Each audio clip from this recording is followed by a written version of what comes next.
जय हिंद दोस्तों, मैं अमित और आप हैं अमित एजुकेशन सेंटर 21 के साथ। तो जी दोस्तों, आज के वीडियो में हम लोग पढ़ने वाले हैं क्लास 10th का। दोस्तों क्लास 10th का है ना, ऑब्जेक्टिव होगा सब्जेक्ट इतिहास चैप्टर 2। यदि दोस्तों आप हमारे अगर इस YouTube channel Amit education centre 21 पर अभी तक आप नहीं ज्वाइन किए हैं तो ज्वाइन कर लें। इससे आपको क्या फ़ायदा है? तो फ़ायदा यही है कि पूरी चैप्टर आपकी तैयारी कराई जाएगी। दूसरी बात, यह जो आप देख रहे हैं यहाँ पे देख रहे हैं ना, ये सब 2 पार्ट का निचोड़ है। यानी अगर आप दोस्तों चैप्टर 2 इतिहास के चैप्टर 2 समाजवाद और साम्यवाद और उसकी क्रांति वाला चैप्टर पूरा पढ़ेंगे या पूरा नहीं पढ़े तो यहाँ पे लिखा हुआ है, उसका बहुत शॉर्ट में लिखे संक्षेप में हम लिख दिए हैं। अगर इन सब का अगर आप वीडियो एक बार देख लेते हैं यानी आप एक बार पढ़ लेते हैं तो 2 पार्ट यानी चैप्टर 2 का ऑब्जेक्टिव हो सब्जेक्टिव हो सारे प्रश्न आपके क्लियर हो जाएंगे। और निश्चित रहे कि इतना पढ़ने के बाद आपके एग्जाम में 1 से 2 3 कम से कम 5 प्रश्न जरूर रहने की उम्मीद है और रहेगा भी, ठीक है ना। तो आज हम लोग पहले पढ़ेंगे समाजवाद और साम्यवाद। इसके बाद हम लोग पढ़ेंगे रूस की क्रांति। तो चलिए हम लोग शुरू करते हैं दोस्तों। यहाँ से 1 से नहीं है, हम बताते हैं कहाँ से है। तो 2 पार्ट दोस्तों यहाँ से है, 6 से चालू है। यानी दोस्तों चैप्टर 2 जो है जो जिसका नाम है समाजवाद साम्यवाद और रूस की क्रांति, उस चैप्टर का ऑब्जेक्टिव 6 से शुरू है। आप लोग अगर कॉपी कलम निकाल कर बैठे हैं तो लिखिए आपके कितने प्रश्न सही होते हैं और कितने गलत होते हैं। इससे ही पता चल जाएगा कि आप अभी तक कितना तैयारी कर चुके हैं, अभी कितना तैयारी बाकी है। और आप लोग बोलेंगे इसका आंसर क्या होगा, है ना, बोलते चलेंगे। चलिए पहला क्वेश्चन दोस्तों है, कौन मजदूरों का अधिक शोषण करता था? ऑप्शन सुनेंगे, किसान, व्यापारी, जनता, उद्योगपति। बोल्ड में बोलेंगे, आंसर हो जाएगा दोस्तों उद्योगपति। ध्यान से सुनेंगे, समाजवादी शब्द सर्वप्रथम कब व्यवहार में लाया गया? 1821, 1829, 1927, 1827। तो दोस्तों 1827 में समाजवादी शब्द को व्यवहार में लाया गया। कब दोस्तों? 1827 में समाजवादी शब्द को अपने व्यवहार में लाया गया। दोस्तों अगला स्वप्नदर्शी दोस्तों होगा। स्वप्नदर्शी समाजवादी कौन थे? तो आपको पता होना चाहिए स्वप्नदर्शी समाजवादी सेंट साइमन, रॉबर्ट ओवेन और चार्ल्स फूरिये। ये लोग क्या है? स्वप्नदर्शी समाजवादी। स्वप्नदर्शी समाजवादी क्यों? क्योंकि ये लोग सिर्फ मजदूरों के बारे में सोचते थे। मजदूरों के बारे में क्या सोचते थे? तो मजदूरों के बारे में ये सोचते थे कि अगर हम उद्योगपति होंगे या हम मिल मालिक होंगे तो मजदूरों से ज़्यादा घंटा काम नहीं कराएंगे, कम मजदूरी नहीं देंगे, उनकी शिक्षा पर ध्यान देंगे, उनके बाल बच्चों पर ध्यान देंगे, इत्यादि चीज़ों के बारे में ही सोचते थे। कौन सोचते थे? तो Saint Simon, Robert Owen, Charles Fourier, ये लोग सोचता था कि ऐसा करेंगे। तो इसीलिए सपना देखा, इसीलिए इनको स्वप्नदर्शी समाजवादी कहा गया। स्वप्नदर्शी समाजवादी को आरंभिक समाजवादी भी कहते हैं। क्या कहते हैं? आरंभिक समाजवादी भी कहते हैं, है ना। कार्ल मार्क्स से पहले वाला समाजवादी भी कहते हैं। कोई दिक्कत नहीं ना है। तो ऑप्शन क्या जाएगा दोस्तों? डी। पूछा जाएगा स्वप्नदर्शी समाजवादी रॉबर्ट ओवेन या सेंट साइमन को क्यों कहा जाता था? तो सीधा लिखेंगे क्योंकि ये किसानों और मजदूरों के बारे में सोचते थे। ये चाहते थे कि अगर हम उद्योगपति होंगे या मिल मालिक होंगे तो मजदूरों को ज़्यादा देर काम नहीं कराएंगे, उनको सही से शिक्षा दिलाएंगे, आवास की व्यवस्था करेंगे, खाने की व्यवस्था करेंगे, अधिक वेतन देंगे, अधिक वेतन नहीं उचित वेतन देंगे, इत्यादि के बारे में सोचा करते थे। कौन सोचा करते थे जी? रॉबर्ट ओवेन, सेंट साइमन, ये लोग सोचा करता था, ठीक है ना। इसीलिए इन्हें क्या कहा गया? स्वप्नदर्शी समाजवादी कहा गया। चलिए दोस्तों, आरंभिक समाजवादी कौन थे? तो आरंभिक समाजवादी को ही स्वप्नदर्शी समाजवादी कहा गया। Saint Simon, Robert Owen, Charles Fourier, सभी। ऑप्शन क्या हो जाएगा? डी। ऑप्शन क्या हो जाएगा? डी। आप लोग बोलिए तेज में। दोस्तों, आरंभिक समाजवादी का क्या महत्व था? वर्ग समन्वय, वर्ग संघर्ष, जनता से, राजाओं से युद्ध। Very good. आरंभिक समाजवादी का मतलब होता है वर्ग समन्वय। आरंभिक समाजवादी का मतलब होता है वर्ग समन्वय। इसको वर्ग समन्वय की कहिए, चाहे स्वप्नदर्शी समाजवादी कहिए, चाहे आरंभिक समाजवादी कहिए, या कार्ल मार्क्स से पहले वाला समाजवादी कहिए, कोई दिक्कत है ना? तो वर्ग समन्वय आंसर क्या हो जाएगा दोस्तों? Option A. चलिए अगला दोस्तों, प्रथम यूरोपियन समाजवादी कौन था? Mazzini, Saint Simon, Karl Marx, इनमें सभी। तो दोस्तों आंसर क्या हो जाएगा? Saint Simon, option B. अगला क्वेश्चन दोस्तों, इंग्लैंड का आदर्शवादी समाजवादी का जनक विख्यात उद्योगपति कौन था? ऑप्शन सुनेंगे दोस्तों ध्यान से। Robert Owen, Karl Marx, Saint Simon, सभी। तो आंसर क्या है दोस्तों? Robert Owen. रॉबर्ट ओवेन दोस्तों इंग्लैंड का एक बहुत अच्छे प्रवर्तक माना जाते थे। क्यों माना जाते थे? तो ये है ना, अपना न्यू लुनार्क में एक कारखाना खोला था, जिन कारखानों में मजदूर काम करते थे। जितने भी वहाँ कंपनी खुली थी उस कंपनी के से ये अलग काम करते थे। रॉबर्ट ओवेन अलग काम करते थे। सारा कंपनी में मजदूरों का कम वेतन, उचित व्यवस्था नहीं था, लेकिन इनके कारखाना में, यानी रॉबर्ट ओवेन के कारखाना में मजदूरों के लिए उचित व्यवस्था और उचित व्यवस्था और चलिए रहे उचित व्यवस्था और खाने पीने, मजदूरों से कम काम कराने की व्यवस्था किया गया था। किसमें किया गया था? तो इसीलिए इन्हें अच्छा है ना प्रवर्तक माना जाता था। तो पूछा जाए कभी भी आदर्शवादी इंग्लैंड का प्रवर्तक कौन था? Robert Owen. अब पूछी काहे, मतलब क्यों था? तो कहिएगा क्योंकि ये मजदूरों के बारे में, किसानों के बारे में, सभी के बारे में सोचा करते थे। ये हमेशा इन लोगों की भलाई के काम करते थे। ये चाहते थे, मतलब कौन चाहते थे? रॉबर्ट ओवेन चाहते थे कि है ना हम किसानों के लिए, मजदूरों के लिए सब कुछ उचित व्यवस्था करेंगे, कोई दिक्कत नहीं ना है। चलिए आंसर क्या है दोस्तों? Robert oven. अगला क्वेश्चन, कौन श्रमिकों का शोषण को रोका और आदर्श समाज की व्यवस्था किया? Robert Owen, Karl Marx, Saint Simon, सभी। थैंक्स, बहुत अच्छा, रॉबर्ट ओवेन। वाह, आप लोगों को याद है क्या जी? रॉबर्ट ओवेन अपना आदर्श कारखाना कहाँ खोला? लंदन में, न्यू लुनार्क में, न्यूयॉर्क में, इंग्लैंड में। Very good, option B. चलिए ध्यान देंगे। श्रमिकों को अच्छा भोजन, आवास, उचित मजदूरी और काम के घंटे कम, बाल मजदूरी के समाप्त, वृद्धावस्था बीमा योजना लागू कौन किया? बोलो तेज में साहब। Thanks, Robert Owen, option A. हम चाहते हैं कि आप इसी तरह सब विषय को याद कीजिए। हम चाहते हैं कि आप इसी तरह सभी विषय को अपने साथ मुंह पर रखिए। क्वेश्चन देते ही आपका आंसर पता होना चाहिए। अगला क्वेश्चन, हाँ दोस्तों, संतुष्ट श्रमिक ही वास्तविक श्रमिक है, यह मत किसका है? वेरी गुड, ऑप्शन में दिया है Robert Owen, Karl Marx, Saint Simon, सभी। थैंक्स। अब आप जान गए होंगे कि रॉबर्ट ओवेन किस प्रकार का आदमी था। समझ गए ना? आपसे अगर कोई पूछता है कहीं भी कि थोड़ा रॉबर्ट ओवेन के बारे में 2 लाइन बोलिए, तो बोल सकते हैं, एकदम बोल सकते हैं। कार्ल मार्क्स के बारे में नहीं बोलिएगा, हाँ उनके बारे में बोलिएगा। चलिए, ब्रिटेन में कौन आंदोलन हुआ? असहयोग आंदोलन, सविनय अवज्ञा आंदोलन, चार्टिस्ट आंदोलन, सभी। हाँ वेरी गुड।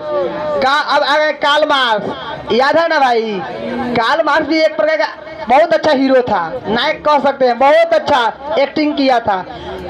शायद कार्ल मार्क्स अगर नहीं होता तो आज मजदूरों को उचित अपना अधिकार नहीं मिलता। तो कहीं नहीं, कार्ल मार्क्स जो है साहब मेन फ्रंट पर काम किया है, लड़ाई किया है, तब ना। बोलिए कार्ल मार्क्स किस प्रकार का बातचीत करता था? ध्यान सुनेंगे। प्रेम वाला बातचीत की लड़ाई झगड़ा वाला? लड़ाई झगड़ा कहते ना दिया अधिकार, इतना हिम्मत बटे हम मानी नू तूने लोड़ इन्हीं चाहता था काल मार्क्सवा। काल मार्क्स चढ़ाने का काम करता था किसको? मजदूर को, कि जाकर तुम अपना हक मांगो, हम तेरे पीछे पीछे हैं। तो मजदूर से अपना हक मांगता था, मजदूर से अपना हक मांगता था। उसी काल मार्क्स के बारे में अगर आप नहीं पढ़े तो आप 2 पाठ जाकर जीवनी पढ़िए, आपको याद होगा। काल मार्क्स जन्म कब हुआ? 1818 में, 1813 में, 1812, 1819। वेरी गुड, 1818 याद रखेंगे। अगला क्वेश्चन, काल मार्क्स का जन्म कहाँ और किस परिवार में हुआ? राइन प्रांत हिंदू परिवार, जर्मनी के राइन प्रांत यहूदी परिवार, जर्मनी के राय प्रांति मुस्लिम परिवार में, ऑस्ट्रेलिया के राइन प्रांत में। हाँ राइन दोस्तों, यहाँ पे राइन होगा, राइन प्रांत में हुआ था, ठीक है ना? Option B. इनके पिता का यानी काल मार्क्स के पिता का नाम क्या था? Heinrich Charles Babbage, Heinrich Marx, Rabindranath Tagore, सभी Henry Marx. Option B right answer. चलिए, मार्क्स पर किसका अधिक प्रभाव पड़ा? रूसो, मॉन्टेस्क्यू, हीगेल, सभी। ऑप्शन डी सभी। मार्क्स पर रूसो का, मॉन्टेस्क्यू का, हीगेल का गहरा प्रभाव पड़ा। कोई दिक्कत नहीं ना है? चलिए आगे देखते हैं। हाँ, 1843 में कार्ल मार्क्स का विवाह किससे हुआ? रेनी से, जेनी से, देनी से, लेनी से? थैंक्स। इसका बचपन का दोस्त था, बचपन का दोस्त था, बचपन के दोस्त 1843 में विवाह कर लिया। ध्यान देंगे। 1844 में उनका भेंट किससे हुआ? Frederick Engel, Gandhi, Napoleon. Frederick Engel, very good.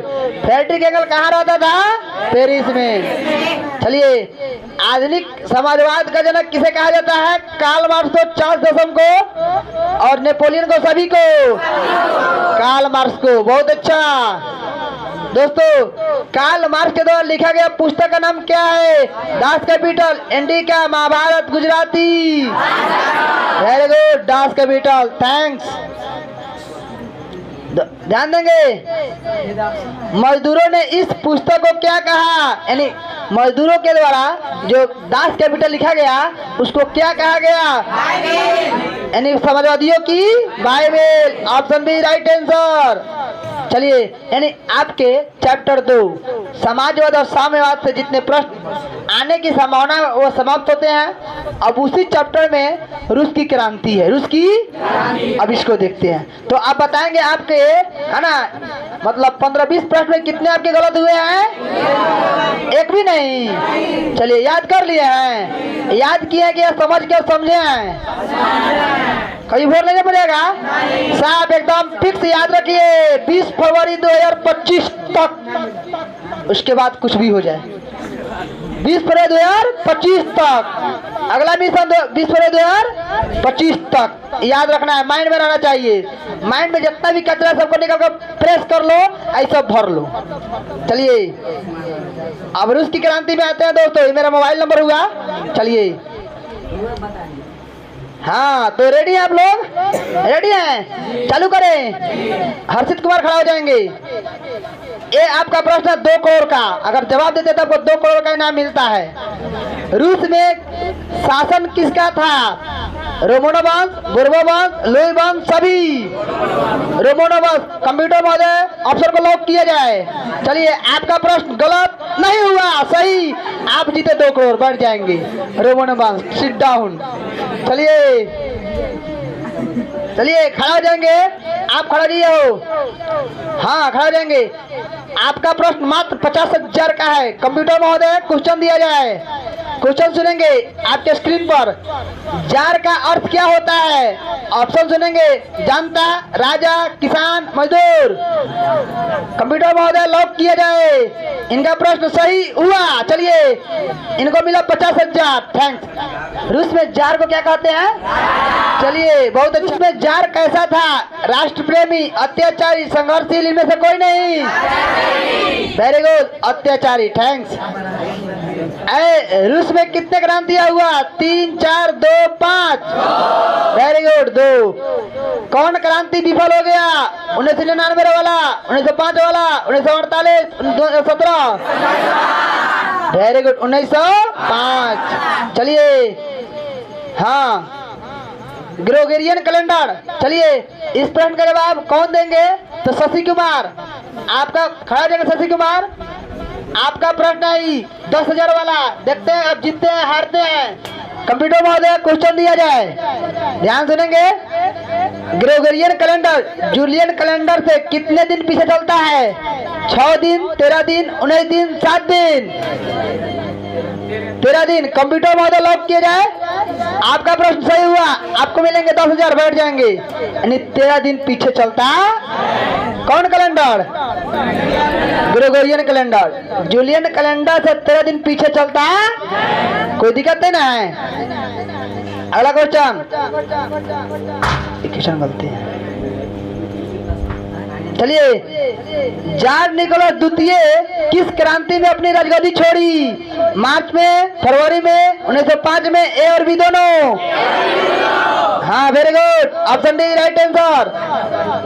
चलिए, बोल्शेविक क्रांति का क्या अर्थ होता है? अल्पमय वाले समाजवादी, बहुमत वाले समाजवादी, अक्टूबर क्रांति, सभी।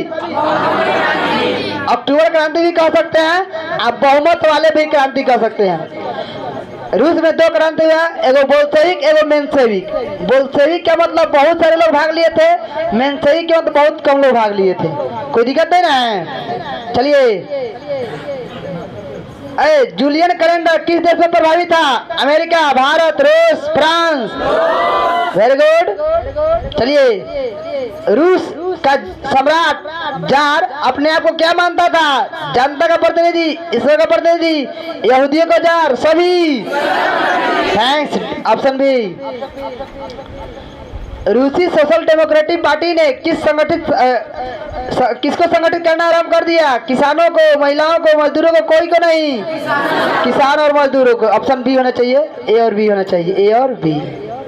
चलिए, अगला क्वेश्चन। किस युद्ध में रूस की हार हुई? बाल्कन के युद्ध, क्रीमिया के युद्ध, रूस जापानी युद्ध, सभी। थैंक्स, बहुत अच्छा। अगला प्रश्न दोस्तों, 1904 में किसके कारण मजदूरों की स्थिति दयनीय हो गई? युद्ध के कारण, जार के कारण, महंगाई के कारण, सभी। युद्ध के कारण। किसके कारण? युद्ध के कारण। अगला प्रश्न है, प्रथम विश्व युद्ध में किसकी पराजय हुई? रूस की, अमेरिका की, जापान की, भारत की? Thanks, option A. ध्यान से सुनेंगे। रूसी सेना का कमान कौन संभाल रहा था? रूस की जनता, रूस की जार, भारतीय सेना? रूस की जार। यानी रूसी सेना का कमान, यानी उसको, जहाँ रूस का जो सेना था उसको संभालने का काम रूस का जार कर रहा था, इसीलिए रूस क्या हो गया? हार गया था। अगला प्रश्न दोस्तों, जार निकोलस द्वितीय की पत्नी का नाम क्या था? जरीना, कैटरीना, शकुंतला, इनमें से कोई नहीं? वेरी गुड, जरीना याद रहे। जरीना किसके प्रभाव में थी? पादरी कुस्तुरीन, पादरी रास्पुटिन, पादरी नेपोलियन, सभी। थैंक्स।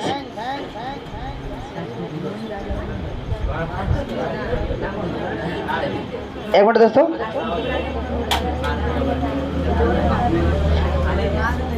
चलिए अगला क्वेश्चन। कृषि दस्ता कब समाप्त हुई? 1849, 1861, 1870, 1887? Very good, 1800। अगला क्वेश्चन, किस युद्ध के बाद कृषि दस्ता समाप्त कर दी गई? क्रीमिया युद्ध, बाल्कन युद्ध, जापानी युद्ध, इनमें सभी?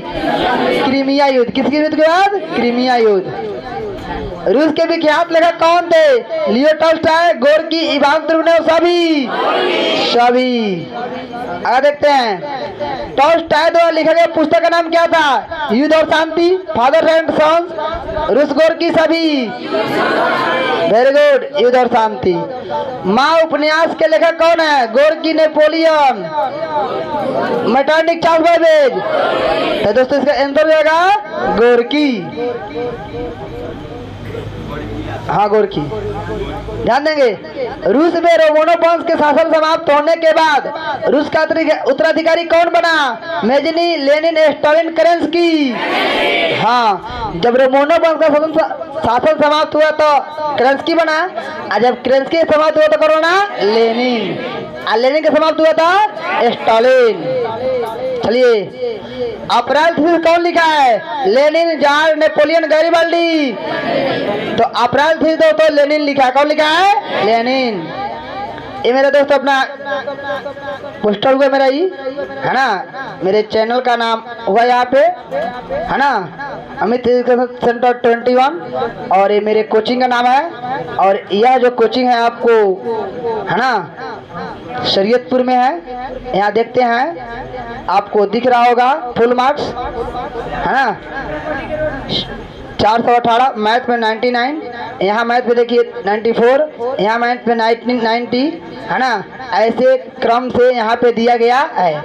और आपको इस चैनल पर ऑनलाइन की भी व्यवस्था की जाती है, आप देखते रहेंगे। चलिए, इस पर विशेष ध्यान नहीं देना है, यहाँ ध्यान देना है। चलिए चलिए, केरेंस्की शासन के बाद रूस की सत्ता कौन संभाला? लेनिन, जार, जनता, सभी। Very good, Lenin. कौन संभाला? चलिए, व्लादिमीर इवानोविच लेनिन किसका नाम था? लेनिन का, गैरिबाल्डी, केरेंस्की, सभी। हाँ, लेनिन का पूरा नाम था ही। लेनिन किसका कठोर दुश्मन था? जारशाही, जनता, बच्चों, सरकार। जारशाही। ध्यान देंगे, लेनिन का जन्म किस नदी पर तट पर हुआ था? ऑप्शन सुनेंगे दोस्तों, नर्मदा, ताप्ती, बोलगा, गंगा। बोलगा आंसर क्या है दोस्तों? बोलगा। चेका का गठन कौन किया था? टॉटस्की, लेनिन, लुईस लवा, सभी। थैंक्स, बहुत अच्छा।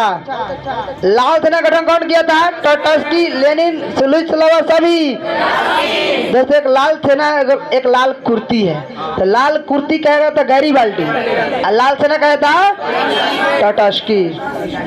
नई आर्थिक नीति कब लागू की गई? 1921, 1790, 1998, 1999। Very good, 1921। सर्वहारा वर्ग की सरकार किस देश से बनी? अमेरिका, जापान, रूस, ब्रिटेन। Very good.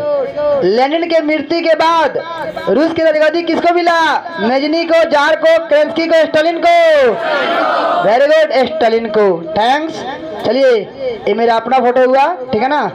तो आपके इतने प्रश्न में कितने गलती हुए हैं आप लोग कमेंट करेंगे, और आगे हम फिर प्रयास करेंगे। तब तक के लिए जय हिंद, जय भारत। मिलते हैं अगले वीडियो में, तब तक के लिए थैंक्स।